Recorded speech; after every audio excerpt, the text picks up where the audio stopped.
ज्योतिबाच्या चैत्र यात्रेचा आज मुख्य दिवस होता। या निमित्तानं महाराष्ट्र आणि कर्नाटकातून सुमारे 8 ते 9 लाख भाविक ज्योतिबा डोंगरावर आले होते। या सोहळ्याचं दर्शन घर बसल्या नागरिकांना व्हावं यासाठी दरवर्षीप्रमाणे यंदाही चॅनल बी च्या वतीनं ज्योतिबा यात्रेचं थेट प्रक्षेपण करण्यात आलं।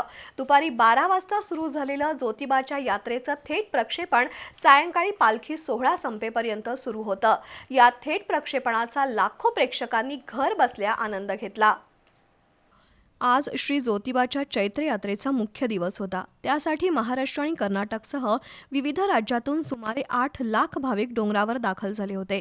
भाविकांच्या उपस्थितीत विविध धार्मिक कार्यक्रम पार पडले। विशेषतः सासनकाठी नाचवण्याच्या सोहळ्याची सर्वांना उत्सुकता असते। यंदाही हा सोहळा अमाप उत्साहात पार पडला। दरम्यान या सोहळ्याचं आणि त्यानंतर निघणाऱ्या पालखीचं थेट प्रक्षेपण नागरिकांना पाहता यावं यासाठी चॅनल बी च्या वतीनं आज दुपारी 12 वाजल्यापासून यात्रेचं थेट प्रक्षेपण करण्यात आलं।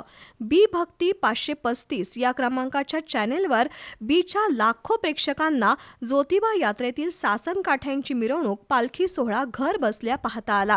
त्यासाठी ॲडव्होकेट प्रसन्न मालेकर, सचिन पाटील, अभिषेक कोल्हापुरे, संदीप पाटील, शेखर पाटील, संजय कदम, निलेश तावरे, सदानंद जाधव, सचिन पोरे, माणिक प्रभू जकाते, विक्रांत पाटील, रवी कुलकर्णी, गौरव चव्हाण, सूरज निकम, रोहित डवंग या चॅनल बी च्या कॅमेरामन आणि तंत्रज्ञांनी परिश्रम घेतले।